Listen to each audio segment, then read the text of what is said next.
put things on. And we have to really escalate the noise we make so that we'll be heard.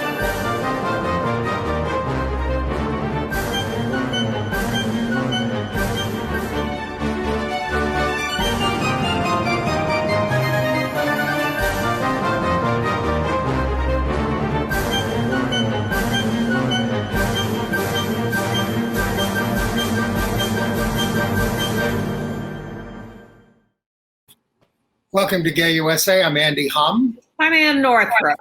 And as Chris Cuomo tweeted, did anything happen this week? That's right. That's so old and so stale. It's so lazy. He's on vacation. All right. Yeah, so. In the news, President Biden has made more LGBTQ appointments to the federal courts, to the diplomatic corps, and to federal agencies.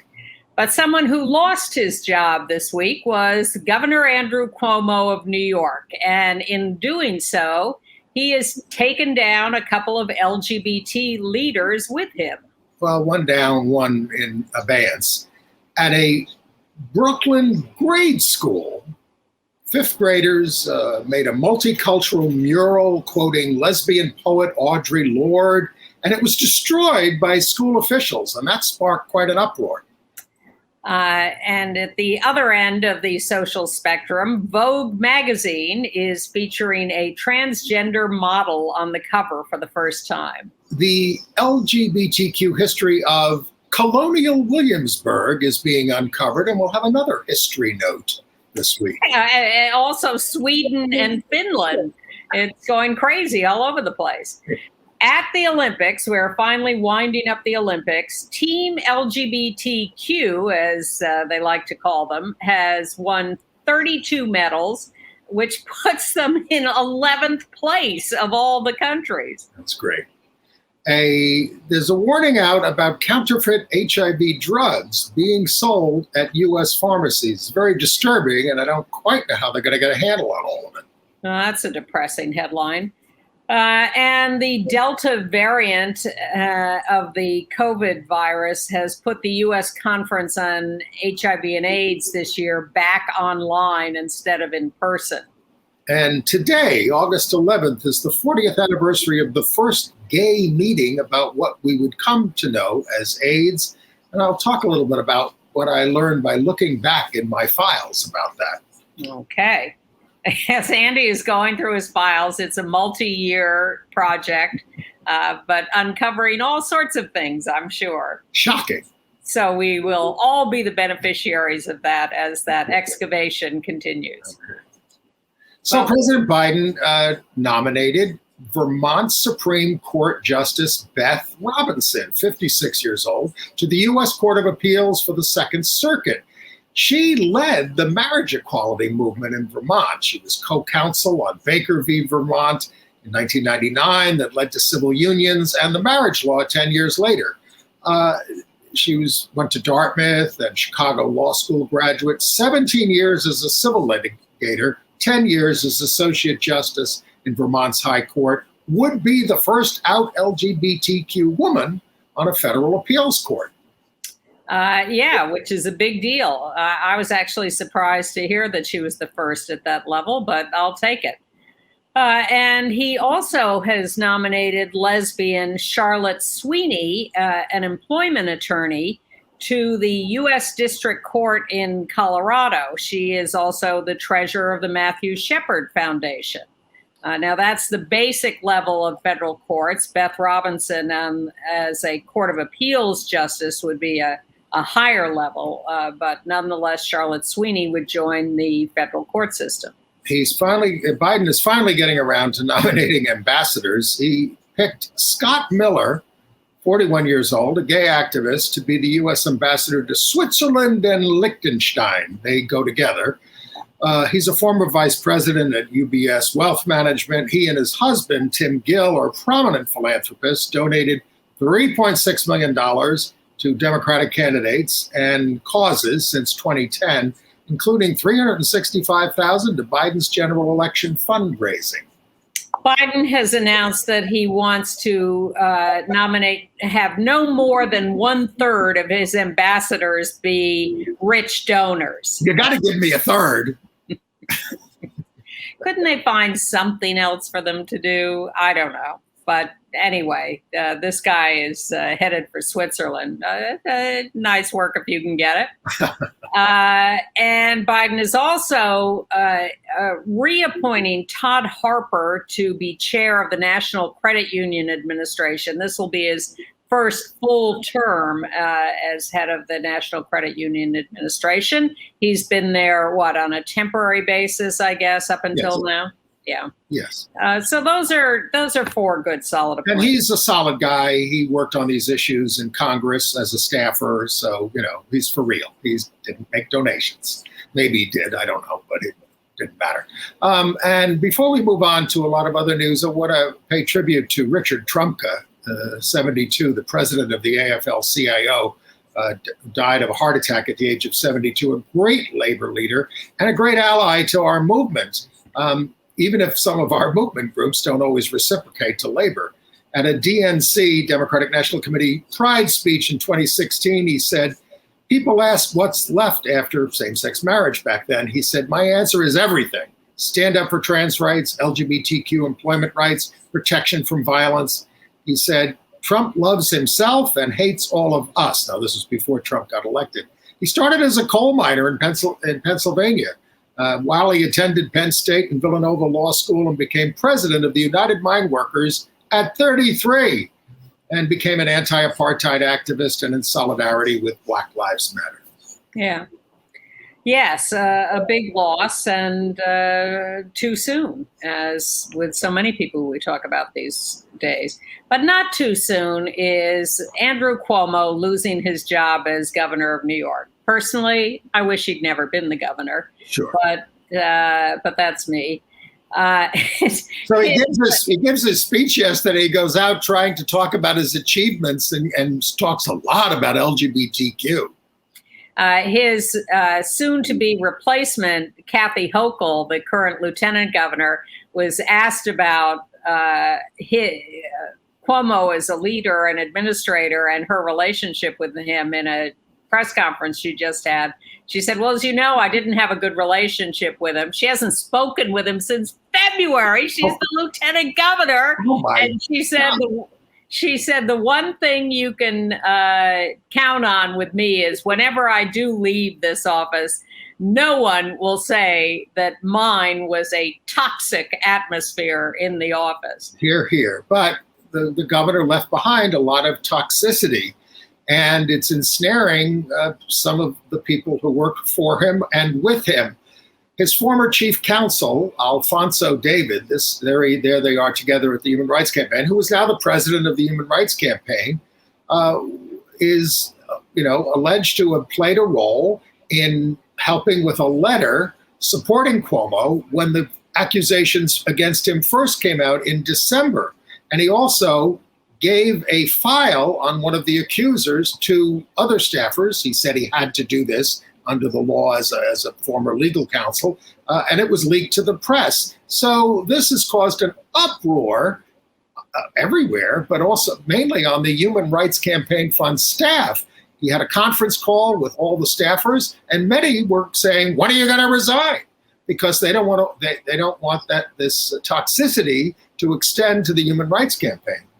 And the Human Rights Campaign board has now hired a law firm with whom they are quite chummy, by the way. And so how is that an independent inquiry if they already looked at them? Sidley Austin to investigate. Now, to be fair,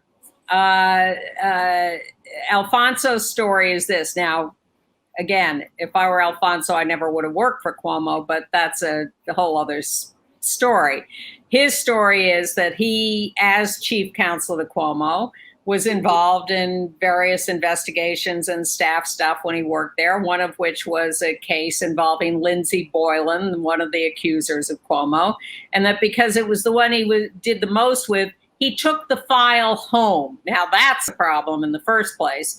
So when he was asked to produce the file, he turned it over, as I would suggest he had to. It wasn't that he was trying to leak it or undermine it. The staff then leaked it to the press. And he said, look, I have done nothing wrong. But of course, that's what. Well, I haven't finished the full defense yet. So then they proposed writing this letter and having a lot of people sign on defending Cuomo against Lindsey Boylan's charges of sexual improprieties.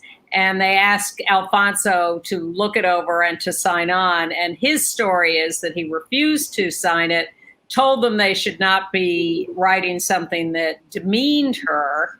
And but then the staff claims that he said he would get others to sign it and he would sign it if they needed him to. He denies that. And he did call on Cuomo to resign when the Attorney General's report came out. My question for Alfonso, and you're welcome on the show. You came on when you worked for the Lambda Legal Defense and Education Fund years ago. You came on the show. My question for him would be, all right, you say you never saw any of this or knew about this sexual harassment. I mean, I don't know what planet you're on, but I mean, did you not witness the bullying? Were you not bullied yourself by him? Because that's Andrew Cuomo's MO. He's a bully. Well, and Alfonso left to go run HRC. So one might think that not wanting to be around the governor might have something to do with it. Otherwise, why would you not hang in with someone who's being presidential possibility? He was with him for 8 years. All right. So but they've got a 30-day and up to a 30-day investigation. But we'll let that play out. Let's just say that Alfonso is in hot water at the Human Rights Campaign because of this history. And I agree with you. Cuomo is a monster, and I don't think anyone should have hung on in with him. I don't think he should have been elected. I don't think people should have voted for him. I don't think any of that. And I think he, all the people who were saying he was a hero during the epidemic are completely wrong. And people who give him credit for gay stuff are only very mildly correct. He gets much more credit than he deserves. And I've known him since he was 19 years old, and he's 63 now. And he was a problem from the beginning. Well, there you go.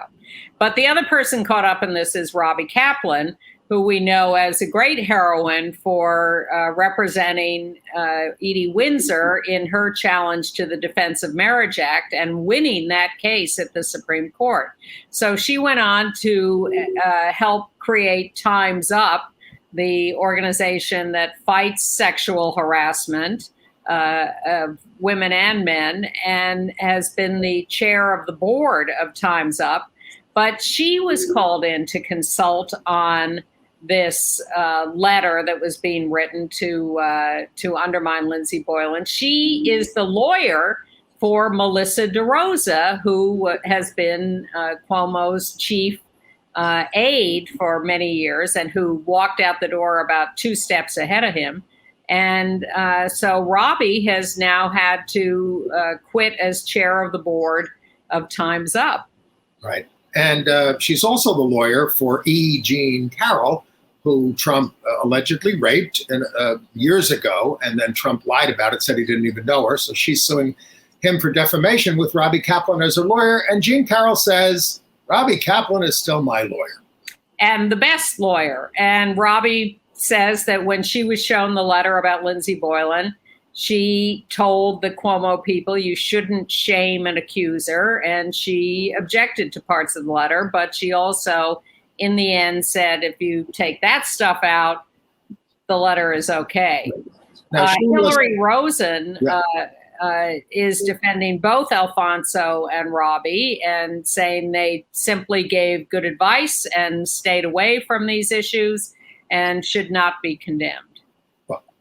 And who are the Republicans to condemn Andrew Cuomo? I mean, Chuck Grassley read into the record of the Judiciary Committee Cuomo stuff, along with Alfonso's testimony to highlight, hey, this is a bad guy who, is trying to push this Equality Act.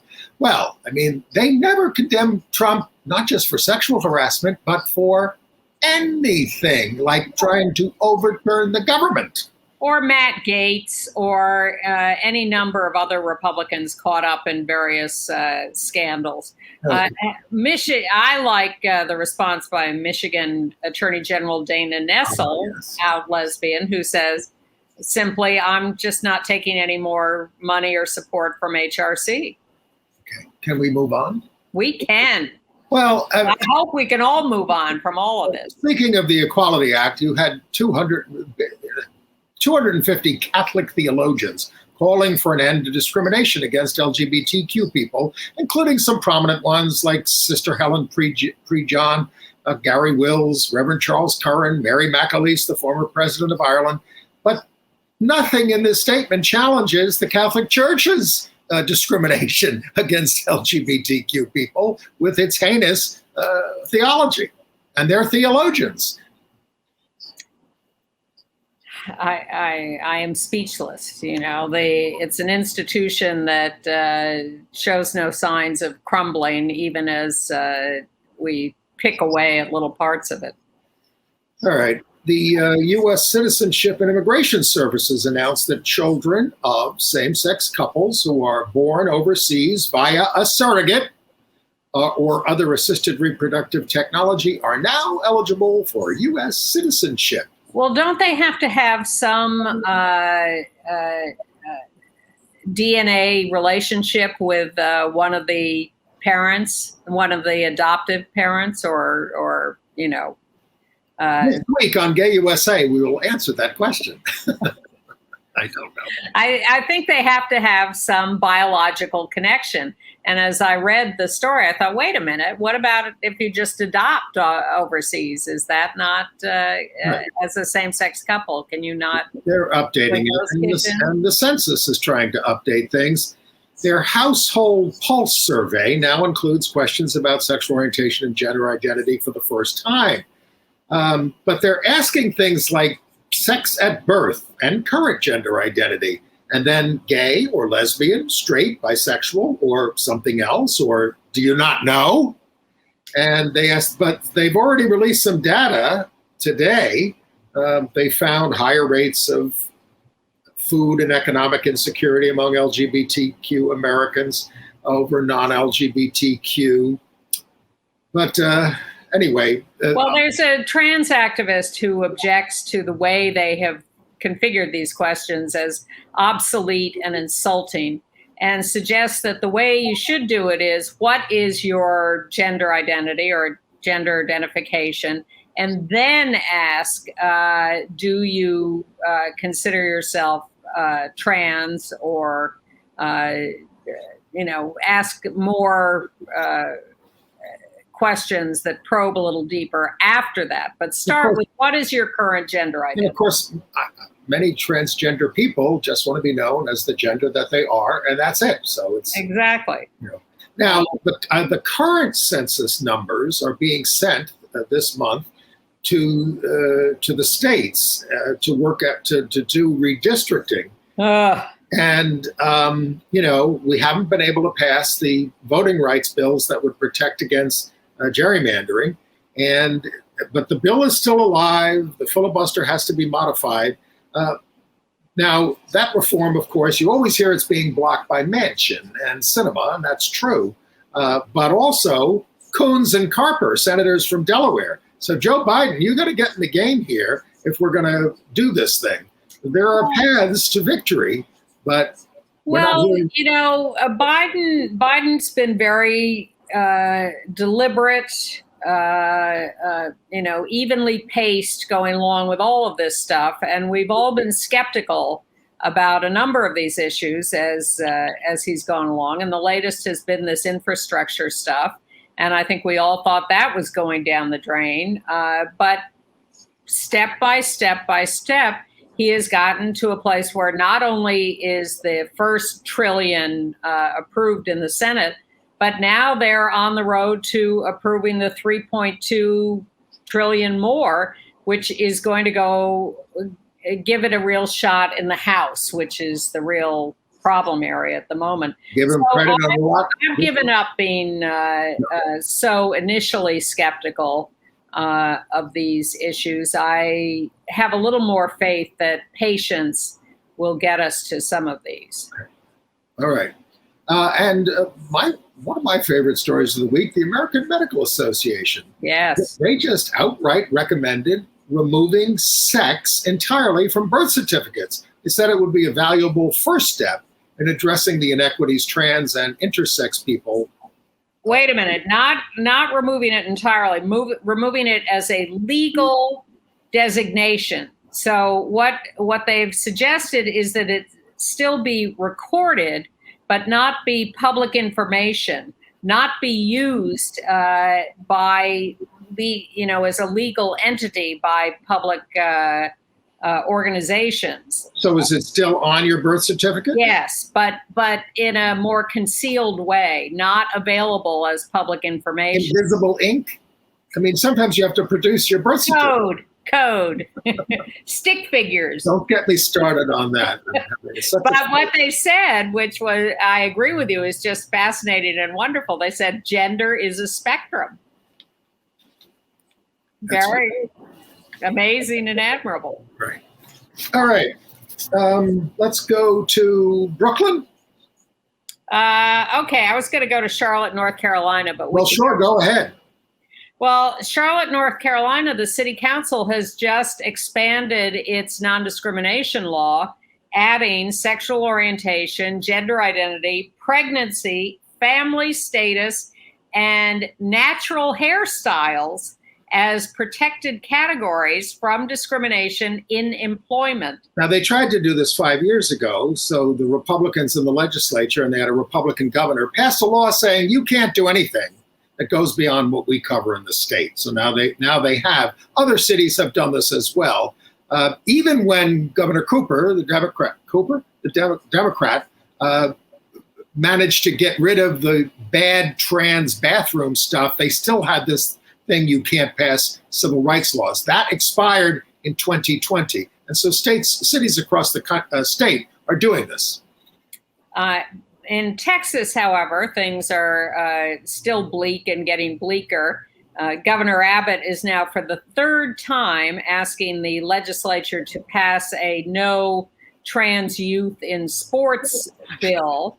He failed in the regular legislature session. Then he tried it again in the special session, but all the Democrats walked out, so that was canceled.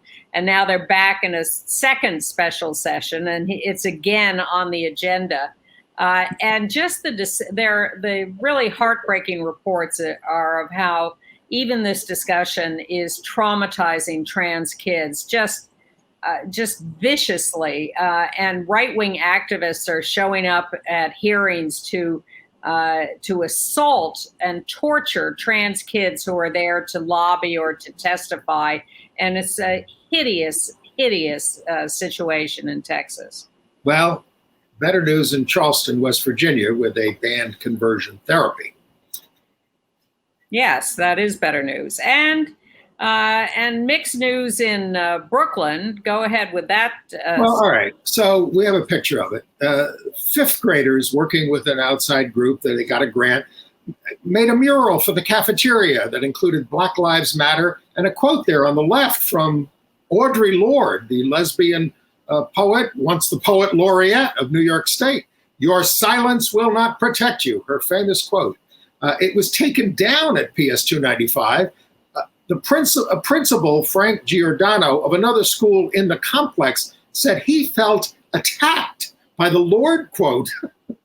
The district superintendent, Anita Scott, blasted the artwork as not welcoming and inclusive enough. So the students were heartbroken. The Department of Education investigated, and now and by the way, the money for this was put up by Council Member Carlos Menchaca, out gay.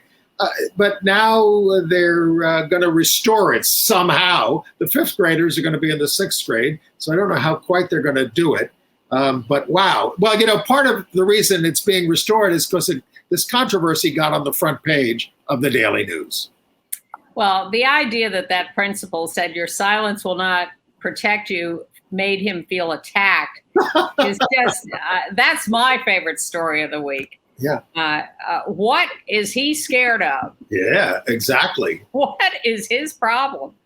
Anyway, and a similar controversy in the same general neighborhood. There's a sort of fancy butcher shop called Fleischer's in, I think there are several of them in the New York and Connecticut area. And they had put some Black Lives Matter and Pride signs in the window of the shop. Well, one of the investors called up the CEO and said, I feel attacked by that. Yes, exactly. So the CEO gets in his car and rushes around to every one of the butcher shops, taking down the signs. I mean, this is something that's supposed to appeal to, latte liberals, these butcher shops. Yeah, well, investors are not necessarily latte liberals. Right. So he did feel personally attacked. So the CEO rushes around and does this, and then the staff quits. They all walk out and said, "We're over this." They had a very diverse staff racially and bisexual orientation too. And so after the staff quit and refused to come back, the CEO apologized, the investor apologized, they put the signs back up. The staff is still out. They haven't decided to forgive them. Well, I mean, this is what the Human Rights Campaign is going through. They have a very staff with a lot of standards about all these issues. They actually care about them, and that's why they're raising these things with Alfonso. Well, anyway. It's like Heritage of Pride putting together a diverse board after complaints by everybody, and then the diverse board does diverse things, and the membership goes, "Wait a minute, we just wanted a superficial signal. We didn't want you to do anything." All right. Some sort of a good news, bad news, good news story. Smith College alums have rallied behind a student, Chera Harder, whose parents cut her off because she's gay. They'd already sent her to conversion therapy. She'd had enough of that. So when she, said, "I am gay," they cut her off. And the alumni raised most of her tuition money. In Vietnam, where she had lived prior, she had to meet weekly with a Christian woman who asked her to pray to break the chains of homosexuality. Wow. Well, she was raised in Vietnam, Laos, Cambodia, Thailand. She said, she is 18. It's only a couple of years ago that she says she first heard the word gay. So that's all it takes. Yeah, I guess so. And in New York City, Danny Sargent, non-binary, got in a tussle yelling at cops for harassing Black people, ended up being tased in the crotch by the cops who were annoyed that they were objecting to the harassment, arrested for nothing. This is what happens in New York. If you look sideways at the cops, they're likely to haul you in. But Danae has gotten a $35,000 settlement from the NYPD for this harassment and false arrest. It was the day of his birthday party 2 years ago. All right. There. Let's go to the cover of Vogue. Not his. Sorry. Non-binary. Thank you. Let's go to the cover of Vogue magazine. Okay. And let's make sure I get the pronouns right here. This is the first trans model on the cover. That's Ariel Nicholson there in green. She is featured next to a group of fellow fashion superstars who are described as the models who make the moment in an issue celebrating diversity and representation. It's worth saying who these other women are. A 26-year-old Dutch-Palestinian supermodel, Bella Hadid, who's been attacked online over her support for Palestinians in Gaza. Precious Lee, one of the few plus-size Black women ever to appear on the cover of Vogue. Yumi Nu, the first plus-size Asian American model to score a Vogue cover, as well as Madonna's eldest daughter, Lola Leon, who has been targeted by social media haters for not shaving her armpits. She's on the right there. Okay. In Michigan, the Court of Appeals reversed itself. It had originally ruled that an anti-trans assault could not be prosecuted under the state's Ethnic Intimidation Act. But after the Supreme Court Bostock decision that said trans people are covered under sex discrimination rules, that same court went back and said, nope, it's all different now. And now we feel that the Ethnic Intimidation Act includes anti-trans assaults and discrimination. So that's a terrific thing. Yeah. In Puerto Rico, 3 men were charged with federal hate crimes after using a paintball gun to shoot at a trans woman, Alexa Negron Luciano, who was later found dead.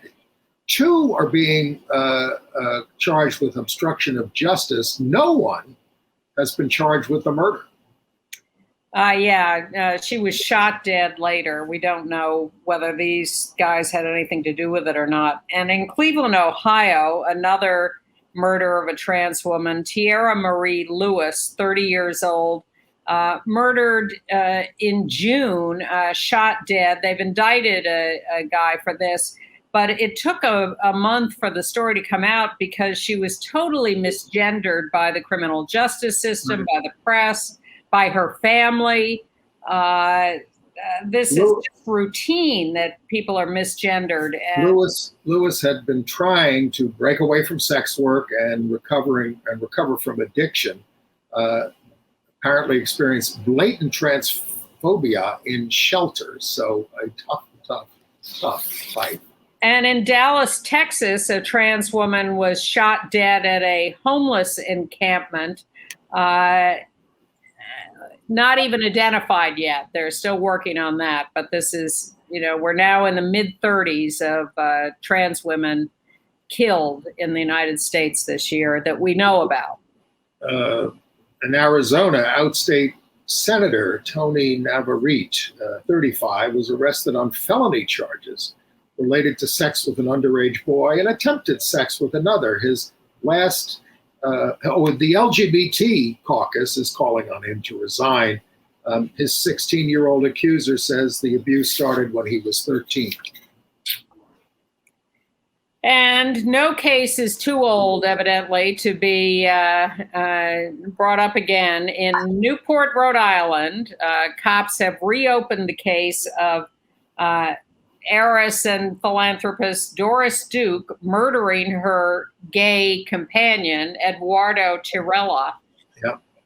This happened in 1966, but a witness has come forward who was 13 and delivering papers at the time. And when he wanted to tell the police what happened, his father threw him up against the wall, saying, "Don't you know who Doris Duke is? We'll be killed. You'll be killed." Seriously. And that's why he stayed silent for all these years. And the police have just reopened the case. Some other historical note from Colonial Williamsburg, they have a gender and sexuality diversity committee, and they've uncovered some colonial LGBT history. A landowning woman's request to marry another woman who worked at her post office was denied. So the woman then showed up dressed as a man with short hair and got the marriage approved. It's lucky that Kim Davis wasn't on the desk that day. They've also uncovered evidence of trans folks. A court ruled one was a man and a woman back then. The story did not get into the prosecutions for homosexuality. The penalty then was still death. All right, well, let's move on to the Olympics, and we'll get to some other history. This is fun, folks. But what a great week for LGBTQ athletes. So the current count is that there were at least 182 out LGBTQ participants, athletes at the Olympics. That would have made them a bigger team, of course, than I think almost any other country. I don't know the final counts on the US or China or Russia, but so there were a lot of them, but 55 of them, 30% won medals. And that's 32 medals. They're referring to them as Team LGBTQ, which I think is cute. So you're talking about 11 gold, 12 silver, and 9 bronze. And those medals would have put them at number 11 in the country count of, 80 some countries or something. They're ahead of Canada in the medal count, and just after France, or the other way around. I think that's it.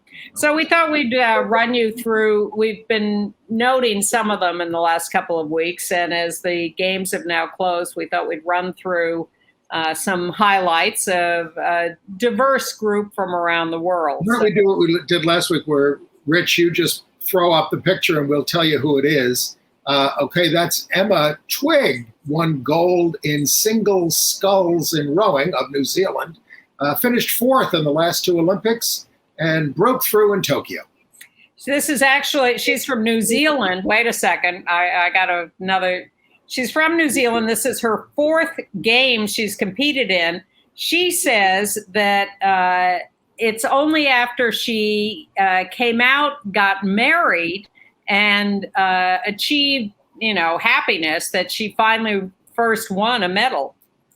And we've been telling you about the non-binary soccer star Quinn making history as their Canadian team won gold. The team has 4 other lesbian team members. Soccer. This is Quinn was on the team that beat the U.S. in the semis, and has now won gold on the Canadian women's soccer team. Now you're showing us the U.S. soccer team, right? Yes. Led by Megan Rapinoe, won bronze. Trump was rooting against them because they're too woke. And 3 other lesbians are on the team, Tierna Davidson, Adriana French, and Kelly O'Hara. They beat Australia 4-3. And they were And they were saying that, this bronze medal was actually a huge triumph for them that they were very, very happy about. Okay. So that's good. Well, now we're back to the lesbian Filipino boxer, Nesty Peticio, won silver, dedicated the medal to the LGBTQ community, was very upset at having not won the gold, and that's what you're seeing there.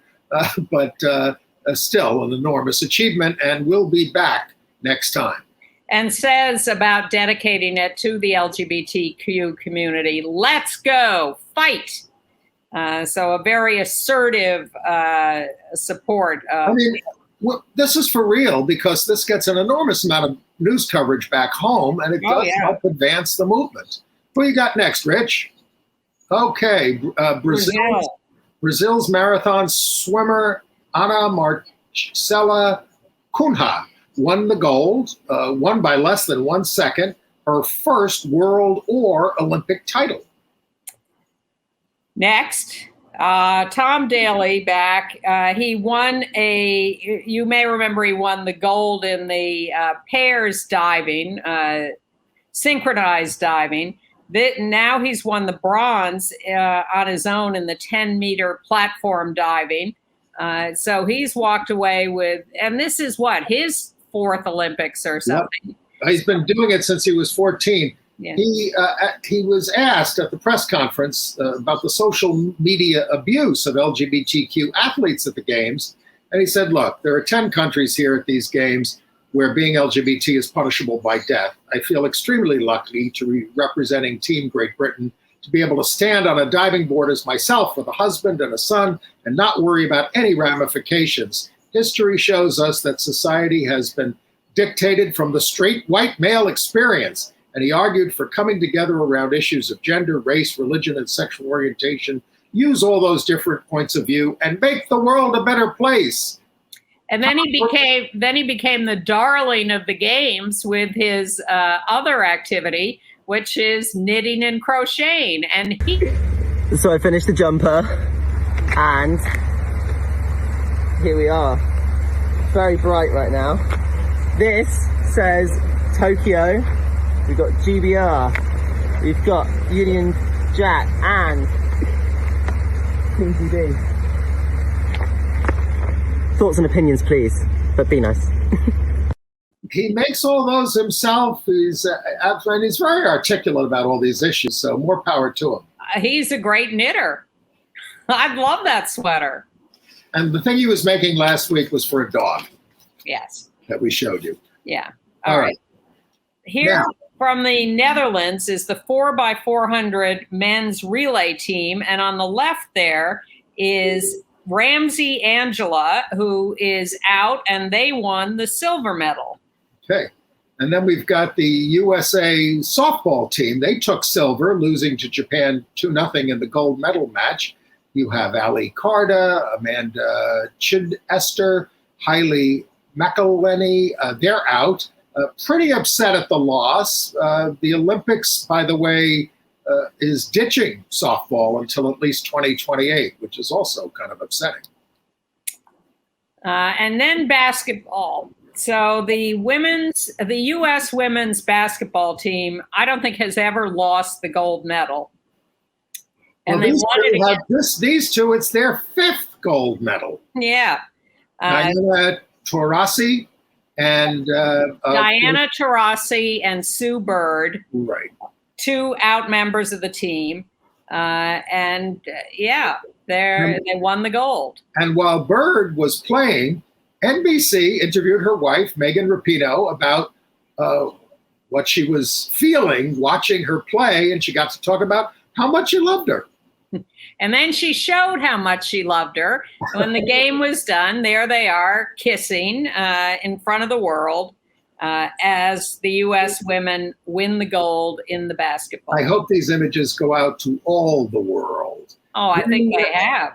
Then we've got Kelly Harrington of Ireland, 31 years old, won gold in boxing lightweight final versus Brazil's Beatriz Ferreira. Big win for Ireland and us. And Venezuela's Yulimar Rojas, she won the gold in the triple jump, setting a world record. Demolished the record that had stood for 26 years.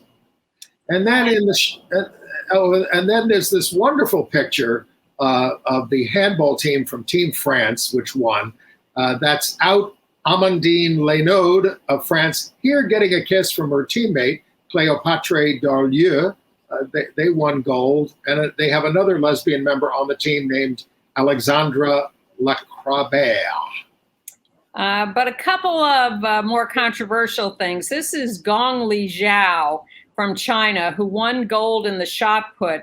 She was raked over the coals by the Chinese press at the medal press conference, who went after her for being a manly woman, asking whether she was really a man, asking whether she was going to get married and have a husband and kids soon. They just would not get off her gender identity through this whole event. This is a big thing in China, sex roles. And the reporter said, so you did this for the sake of the shot put, but moving forward, can you be yourself? And she said, oh, maybe I'll lose weight and get married and have kids. The path one must walk in life. That was kind of depressing. Different countries at different stages. And this is Namibia's Christine Mboma, who won silver in the 200 meters. Now, she's one of the ones who was tested with too high by Olympic standards, testosterone, natural testosterone. So she was barred from the middle distance events, 400 meters to, I think, a mile. So she opted to go ahead and run in a shorter distance event, and she won the silver. But she's still angry about having to do this and being restricted. Meanwhile, someone from Poland is complaining that she was allowed to race at all. So all that business about women with testosterone levels outside the acceptable limits is still continuing. And another great story, we've talked about it a little bit in the past, but it was amplified this week, was, we don't have a picture of him, but Team USA diver Jordan Windle, adopted from Cambodia by his gay dad, Jerry, here, and mentored by Greg Louganis. He got to the 10-meter final in diving and finished 9th, but constantly gave credit to his gay father for his success. And not so happy story. Next year, the gay games are going to be held in Hong Kong, which is, is under siege at the moment by these Chinese gender dictators. And Taiwan has announced it will not attend the Hong Kong gay games because they're afraid of how the Chinese will treat them, because China does not recognize Taiwan as a separate country. They see the Taiwan as part of China. In fact, Taiwan competes in the Olympics as Taipei, not as Taiwan. And so they are afraid to go to Hong Kong, and they will not be going to. And Taiwan, of course, is the most pro-LGBTQ country in Southeast Asia, is the only one that has marriage equality as a legal situation. And they will not show up at the gay games in Hong Kong. They are wise not to go. Other international news.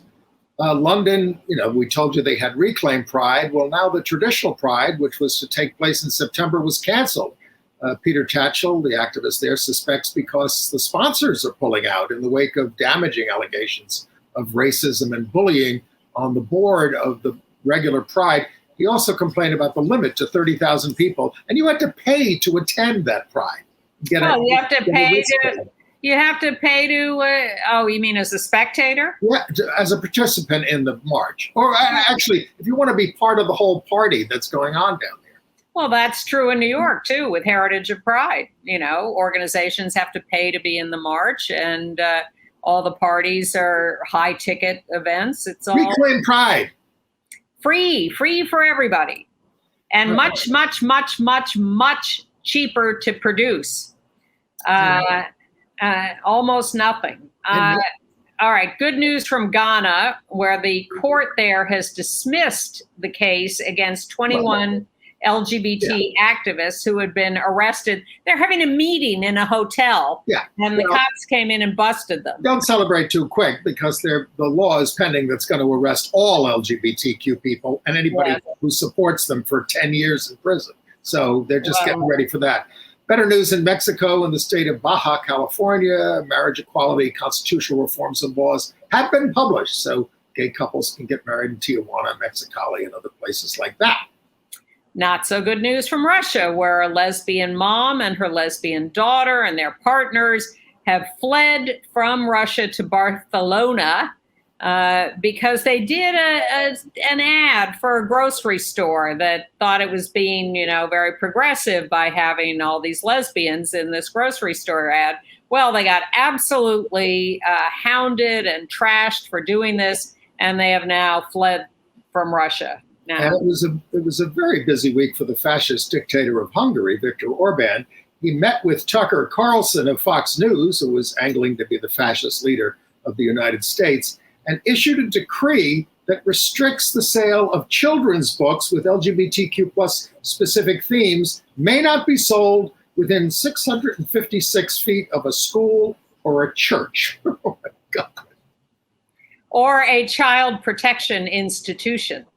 Okay. However that may be defined. And in Kazakhstan, 100 people protested it in the city of Aktobe against an event planned by LGBTQ activists. An event, not a march. They don't want representatives of a movement that propagates values contradicting our traditions and religion to enter the city. The event is just a feminist seminar on the rights of LGBT community. The sponsors will proceed, they say, despite death threats. Look, we're at a very fascinating tipping point in history between the entire world being like that throughout human history and us trying to change it going forward. And we're right there on the edge. And we are in a very privileged position in our lives. We live pretty safely here, but there are a lot of people around the world who are still not quite at that tipping point yet. Fascism is very much on the horizon in the United States. Well, that too. Combining very much on the horizon. It could happen as early, the midterms are not looking good, and the presidential election of 2024 because of states. Don't give up yet. Don't give up commandeering. yet. I'm not giving up on anything. That's why we're here. We got rid of Andrew Cuomo. There is hope. In Australia, Matt Stevenson, the father of a trans daughter, Grace Hyland, there on the left, I believe, right? Adopted Grace's best friend, Belle Bambi. When Belle was rejected by her family, Grace posted the paperwork of all this on TikTok saying, "We're sisters now." Very nice, very sweet father. And in addition to Williamsburg, Virginia, uncovering LGBTQ history from 200 years ago, Sweden and Finland are literally digging up history from even farther back. Finland has found some 1,000-year-old grave with someone who they think might have been non-binary. They've somehow diagnosed the bones and clothes and whatever and put this together as possibly a non-binary person. And in Sweden, they're finding clues to Viking LGBTQ history. Although they're sort of doing it in a negative, they're finding anti-LGBTQ laws, and from that, figuring out that there must have been LGBTQ people if they had these laws, and women warriors who they think were sort of trans-ish or non-binary. They didn't stop executing gay people in Britain until the 1830s.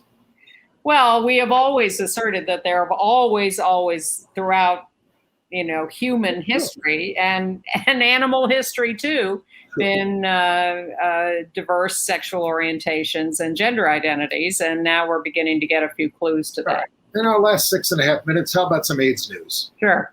So Tori Cooper, the director of community engagement for HRC's Foundation Trans Justice Initiative, will serve on the Presidential Advisory Council on HIV/AIDS, the first out Black trans woman on the council. It's a little late, but better late than never. Yes. Originally formed in 1995 during the first Clinton administration.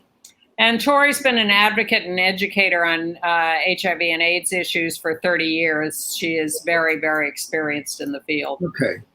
Gilead is cracking down on fake versions of Biktarvy and Descovy, big AIDS drugs, being sold at U.S. pharmacies, threatening the health of people with HIV.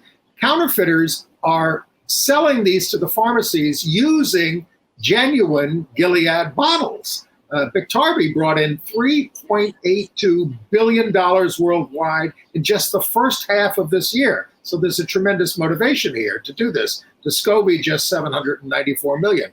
So they can make a fortune, and they are. The pandemic has also caused disruptions to supply chains and limited the regulatory environment to check on these things.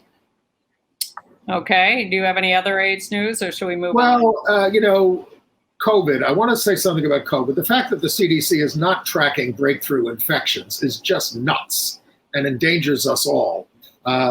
They're only noting these breakthrough infections when people are hospitalized or dead. So we don't have the right numbers on these things. And you hear all these health experts quoting old statistics from June or something, and it's not helping. And then the U.S. Conference on AIDS, HIV/AIDS, which is set for December 2nd and 3rd, is moving from an in-person conference to a virtual meeting due to Delta refunds available. We have just 4.5 minutes. I was just going to talk about the 40th anniversary of the first gay meeting at Larry Kramer's house, when he pulled us all together to hear about what was happening with this disease that nobody understood. And what I learned in writing about it and reading about my old clips and newspapers was we didn't do much in response right away. Our gay papers, other than Larry Mass, who we had on the show, weren't writing about it. The activist community was not active around it. I'm trying to understand why, and I think it's because, well, the CDC issued a report.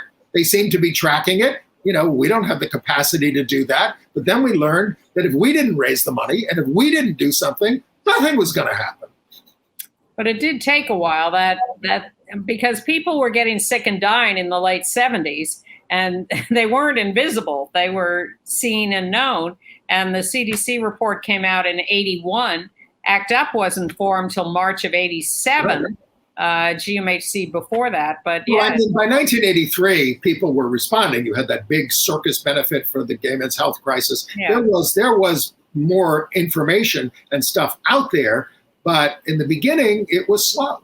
Because again, look, they dealt with Legionnaire's disease in 1976, but that was affecting different people. Yeah, well, that was always the comparison. All right, entertainment news. I want to, L Word Generation Q season 2 has started.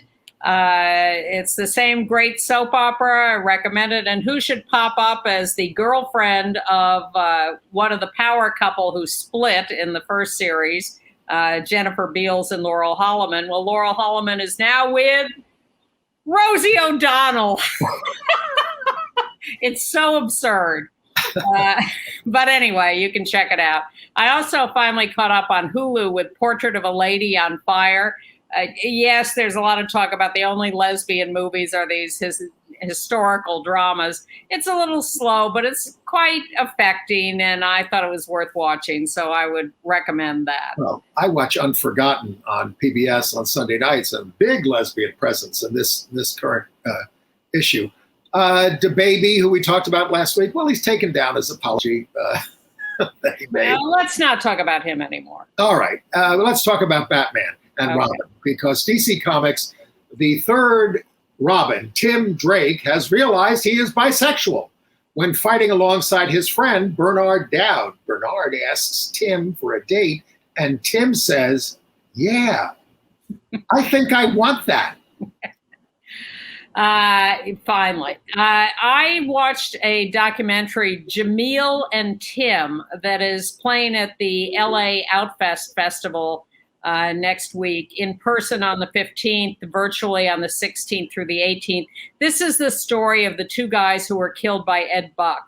And I thought I knew this story. I didn't. These guys are fleshed out as full human beings in this documentary. It's really good. You should try to catch it in the virtual airing of it by LA Outfest if you can. I assume it'll show up in other places as we go along. Jamil, that's how it's pronounced, Gemmel, and Tim. I really appreciated the documentary, and I learned a lot, and it really was heartbreaking when you saw their real lives and their families and friends and their whole story. Yeah. And there's a book out about that Doris Duke murder of her gay companion that is just out as well. Yeah. And there's an article about it that I'll include in the email from the Advocate. All right.